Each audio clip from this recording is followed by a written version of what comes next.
Welcome back. Dart programming segment number 28 में हम बात करने जा रहे हैं ऑब्जेक्ट ओरिएंटेड प्रोग्रामिंग के पार्ट 2 के बारे में। और इसमें हम बिल्कुल एक बेसिक कॉन्सेप्ट से स्टार्ट करने जा रहे हैं, जिसमें हम ये देखेंगे कि इंस्टेंस वेरिएबल्स और क्लास वेरिएबल्स में क्या डिफरेंस है और हम इसे किस तरह से यूज़ कर सकते हैं। दूसरा हम ये भी देखेंगे कि इसका जो हम क्लासेस के ऑब्जेक्ट बनाते हैं उनके साथ क्या ताल्लुक है। इससे हमें आगे चल के जब हम आगे थोड़ी सी कॉम्प्लेक्स चीज़ों की तरफ जाएंगे तो उनको हमें समझने में काफ़ी ज़्यादा ये हेल्प आउट करेगा। So let's start. तो सबसे पहले हम देख लेते हैं कि इंस्टेंस वेरिएबल के केस में हमारे पास होता यूँ है कि जब हम किसी क्लास में इंस्टेंस वेरिएबल्स क्रिएट करते हैं बेसिकली, तो जब भी हम उस क्लास का कोई ऑब्जेक्ट बनाते हैं मेन फंक्शन में जाके या कहीं भी, तो उस ऑब्जेक्ट को हम सिंपली क्या करते हैं, एक्सेस कर पाते हैं। किस तरह से कि एक ऑब्जेक्ट है, फॉर एग्जांपल एक क्लास के हमने दो इंस्टेंस वेरिएबल्स क्रिएट किए हैं, तो जो ऑब्जेक्ट वन है वो जब इन दो इंस्टेंस वेरिएबल्स में कोई वैल्यू पास करेगा तो उनकी सेपरेट वैल्यू हो सकती है। इसी तरह जो ऑब्जेक्ट टू है वो जब उन्हीं दो इंस्टेंस वेरिएबल्स में कोई वैल्यू पास करेगा तो वो सेपरेट वैल्यू हो सकती है। उन दोनों को सेपरेट तरीके से डील किया जा सकता है, यानी कि इन सिंपल टर्म्स हम ये कह सकते हैं कि जो इंस्टेंस वेरिएबल्स हैं वो स्पेसिफिक हैं फॉर ईच ऑब्जेक्ट। अगर हम इसको यहाँ पे इन एरोज की जो डायरेक्शन है वो टूवर्ड्स ऑब्जेक्ट करें तो ये ज़्यादा बेहतर होगा, क्योंकि जो इंस्टेंस वेरिएबल हैं वो स्पेसिफिक टू ऑब्जेक्ट हैं। यानी कि अगर हमने क्लास में, मिसाल के तौर पे हम यहाँ पे कोड में देखते हैं, ये क्लास है हमारे पास एक व्हीकल की, इसमें हमने एक वेरिएबल डिक्लेयर कर लिया है और उसका हमने नाम रखा है, हम फिलहाल उसका नाम रख रहे हैं एक्स। ठीक है, अभी आपको पता है क्योंकि नल सेफ्टी का सिनेरियो, तो हम यहाँ पे क्वेश्चन मार्क लगाएंगे which is use for nullable variable, ताकि अभी क्योंकि हम इसमें कोई वैल्यू पास नहीं कर रहे इनिशियली, सिर्फ इसको हम अभी समझ रहे हैं। और दूसरी हम वैल्यू यहाँ पे पास कर रहे हैं इन वाई, इसको भी हमने नलेबल रखा है। अच्छा, यहाँ पे मेन फंक्शन में ये जो क्लास है व्हीकल, इसके लिए मैं एक वेरिएबल डिक्लेयर करता हूँ। इस वेरिएबल का मैं नाम रख लेता हूँ ए। तो उसके बाद मैं यहाँ पे इसका ऑब्जेक्ट क्रिएट कर रहा हूँ बेसिकली व्हीकल क्लास का, तो मैं यहाँ पे इस क्लास का नेम लिखूँगा, पैरेंथेसिस, एंड दैट्स इट। तो अभी मेरे पास एक ऑब्जेक्ट क्रिएट हो गया जिसका नाम है ए। ठीक है, इसी तरह से मैं इसको कॉपी कर लेता हूँ, एक और ऑब्जेक्ट मैं इसका क्रिएट कर लेता हूँ सेम क्लास का, और इस वेरिएबल का मैं नाम यहाँ पे रख देता हूँ बी। ठीक है, इस ऑब्जेक्ट का सॉरी मैं नाम रख देता हूँ B.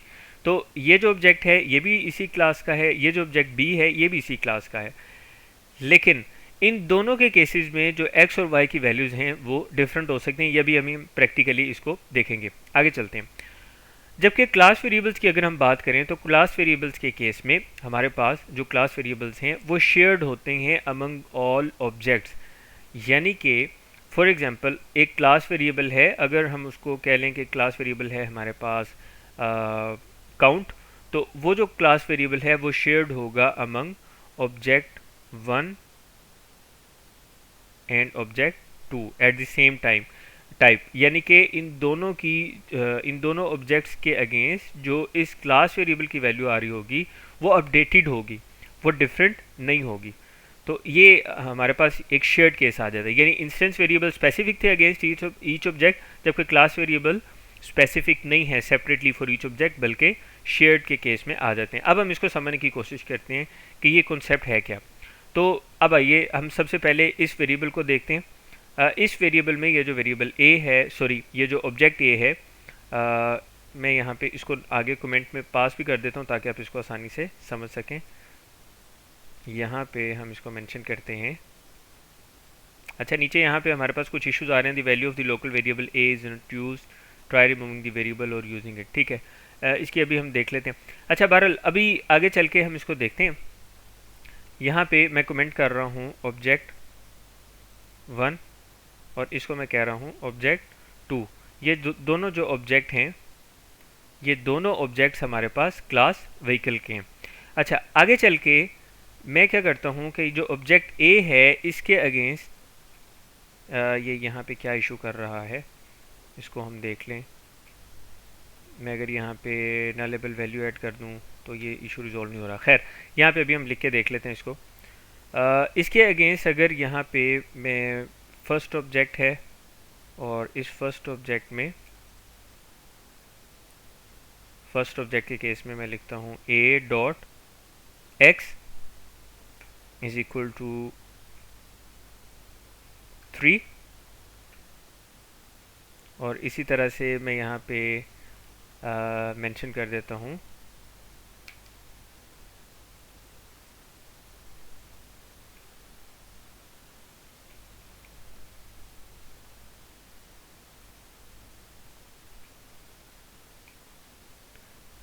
a dot y is equal to 4, right.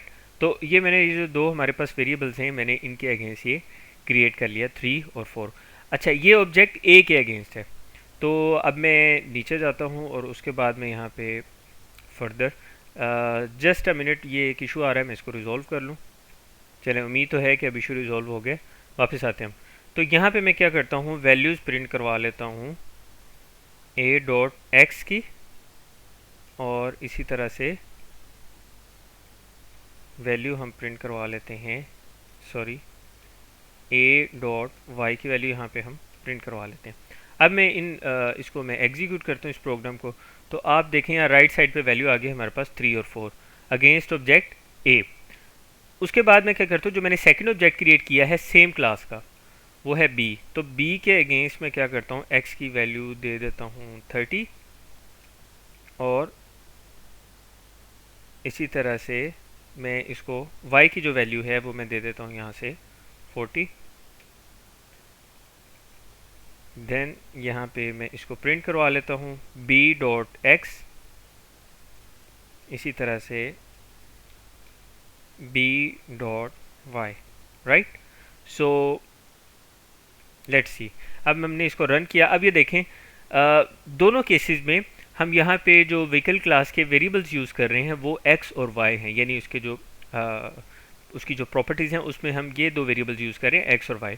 तो ये इस ऑब्जेक्ट a के अगेंस्ट भी x और y में ही वैल्यू स्टोर की जा रही है, ऑब्जेक्ट b के अगेंस्ट भी x और y में ही वैल्यू स्टोर की जा रही है। लेकिन अब देखें मैंने दोनों में सेपरेटली वैल्यू स्टोर करवाई है, और वो सेपरेटली उन दोनों वैल्यूज़ को सेपरेटली आइडेंटिफाई कर पा रहा है। इसका क्या मतलब है, इसका मतलब कि जो एक्स वाई है इसकी वैल्यू एक ऑब्जेक्ट ए के केस में स्पेसिफिकली कुछ और है, जबकि ऑब्जेक्ट बी के केस में इसकी जो वैल्यू है वो स्पेसिफिकली कुछ और हैं जो भी हमने डिफाइन की हैं। ये कौन सा केस है, अगर आपने अभी जो इसको हमने अंडरस्टैंड किया था, ये हमारे पास केस है ऑब्जेक्ट 1 और ऑब्जेक्ट 2 का, यानी कि इसमें जो हमारे पास एक्स और वाई हैं वो बेसिकली इंस्टेंस वेरिएबल के तौर पर डील कर रहे हैं। इन सिंपल टर्म्स अगर हम बात करें तो यहाँ से हम इसका थोड़ा सा साइज़ रिड्यूस कर देते हैं ताकि हम इसको आसानी के साथ समझ सकें।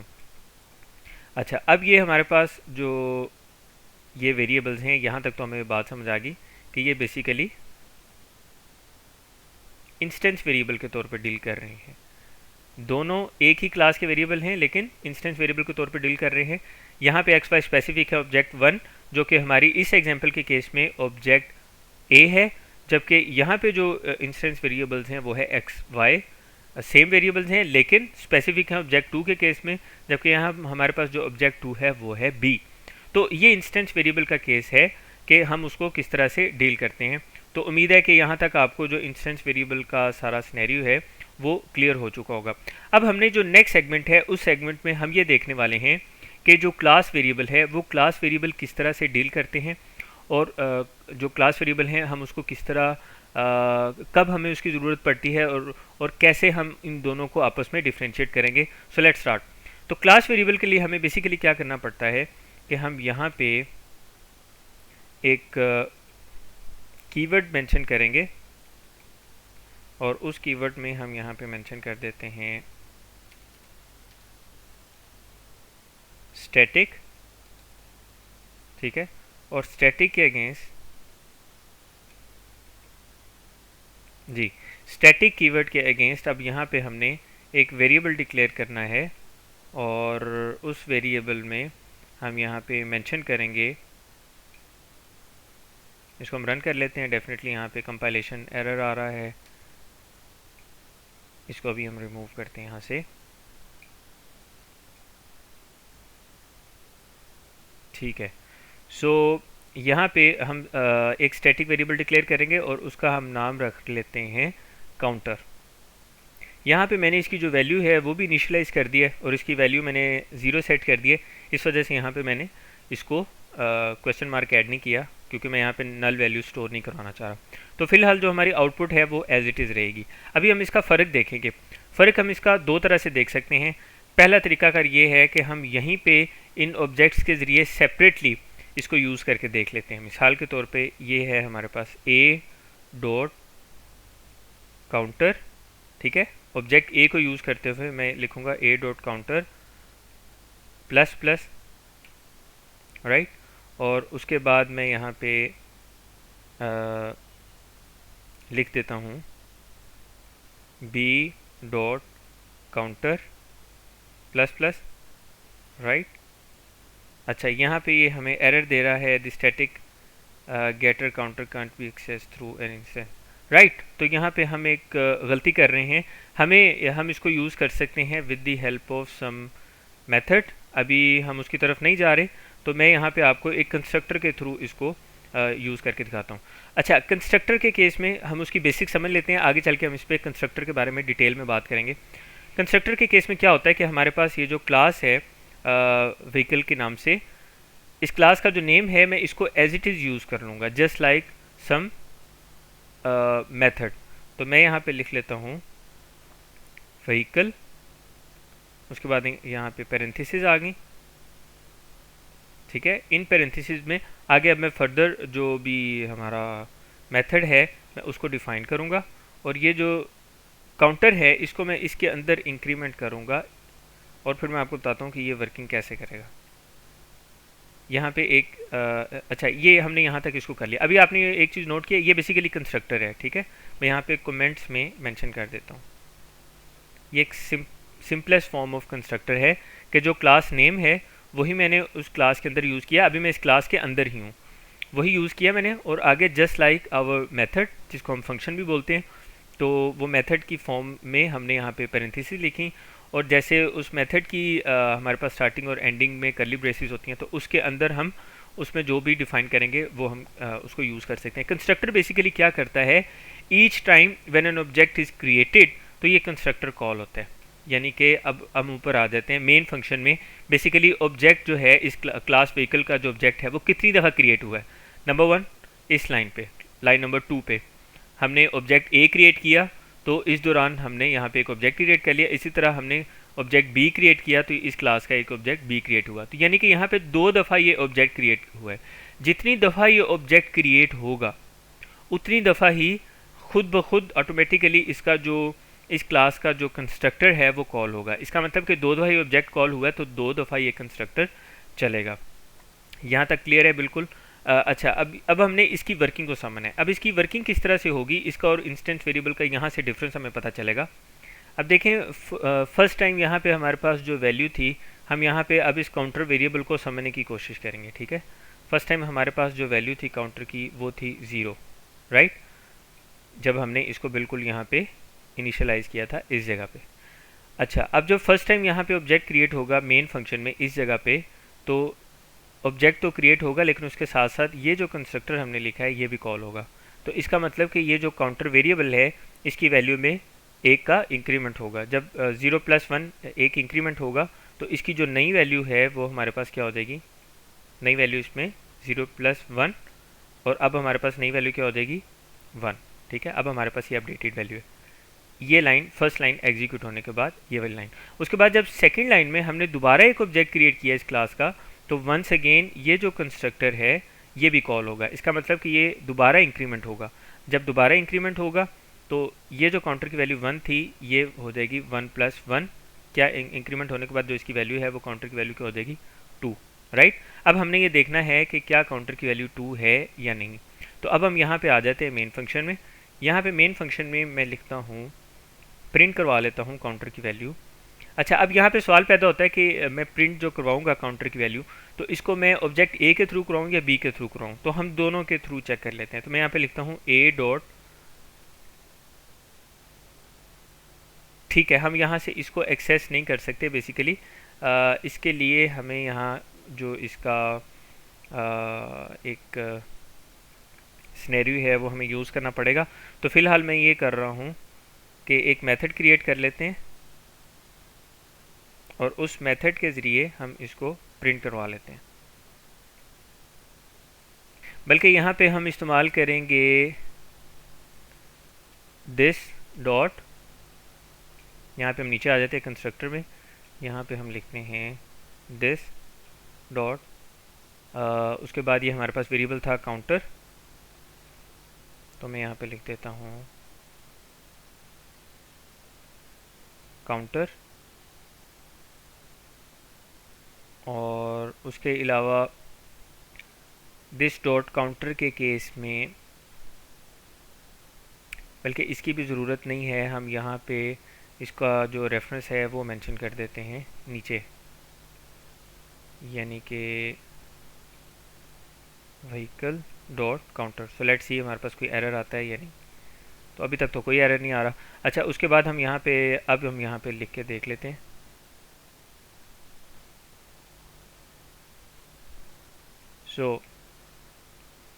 सो एक्सट्रीमली सॉरी, यहाँ पे मैं गलती कर रहा था। हम इस क्लास वेरिएबल को एक इंस्टेंस के ज़रिए ही एक्सेस कर सकते हैं।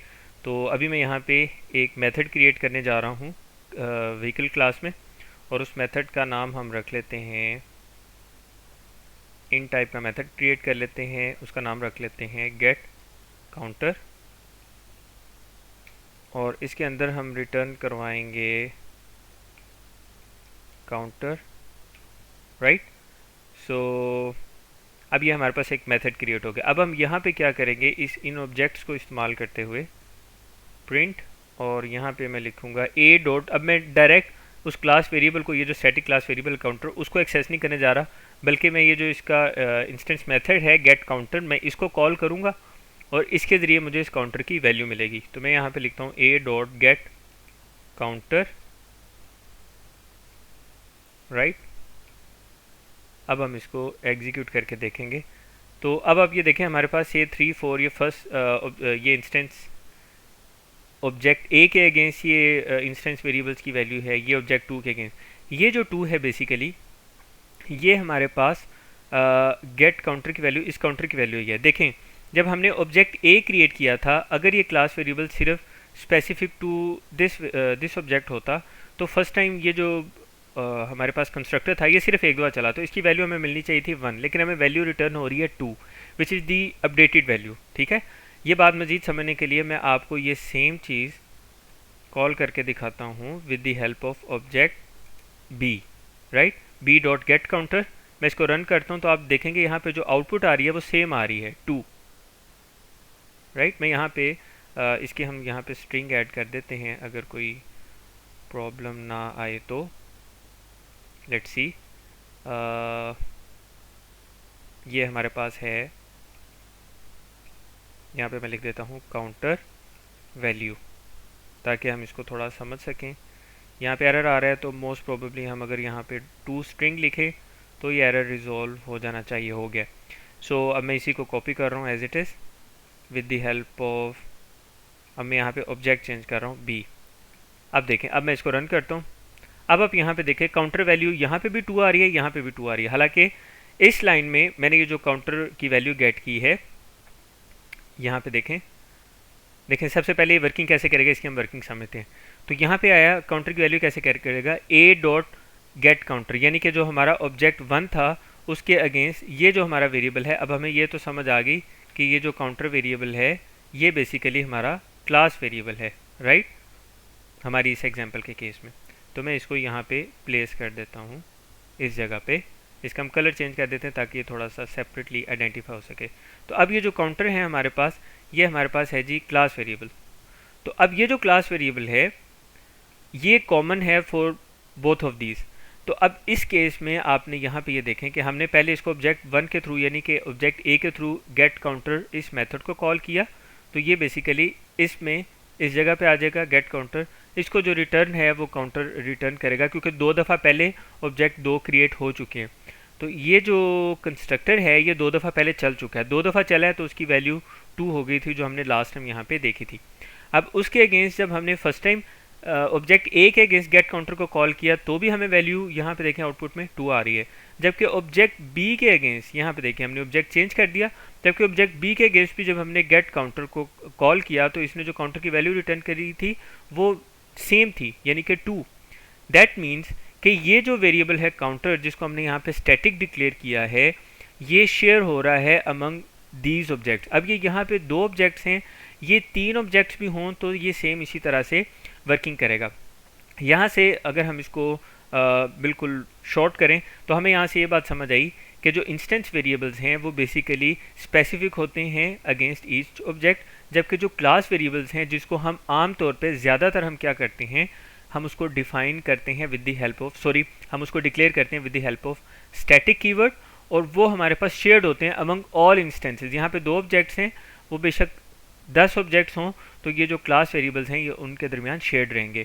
दूसरी बात जो आपने यहाँ पे इस ट्यूटोरियल थोड़ा सा लेंथी हो गया हमारे कुछ एरर्स की वजह से, दूसरी बात जो मैंने यहाँ पे गलती कर रहा था उससे जो आपने सीखनी है वो ये सीखनी है कि इन क्लास वेरिएबल को हम जनरली डायरेक्टली एक्सेस नहीं करते with the help of object, बल्कि हम क्या करते हैं किसी इंस्टेंस के थ्रू, वो कंस्ट्रक्टर के थ्रू भी हो सकता है, हम आगे चल के देखेंगे, वो कोई इंस्टेंस मेथड भी हो सकता है, उसके थ्रू हम उसको एक्सेस करते हैं। तो यूँ इसकी जो हायरार्की है वो भी हमें समझने में काफ़ी हद तक मदद मिलती है। नेक्स्ट ट्यूटोरियल में इससे रेलिवेंट मजीद डिटेल्स के बारे में हम बात करेंगे। Object oriented programming in dart का ये पार्ट 2 था। आगे पार्ट 3 में हम इसी तरह के एक इंपॉर्टेंट कॉन्सेप्ट के बारे में बात करने जा रहे हैं। अगर आपको ये वीडियो हेल्प आउट किया है तो आप इसको शेयर कर सकते हैं। इसके अलावा आप इस तरह की मजीद वीडियोज़ के लिए और उनसे अपडेटेड रहने के लिए आप इस चैनल को सब्सक्राइब कर सकते हैं। मिलते हैं अगली वीडियो में।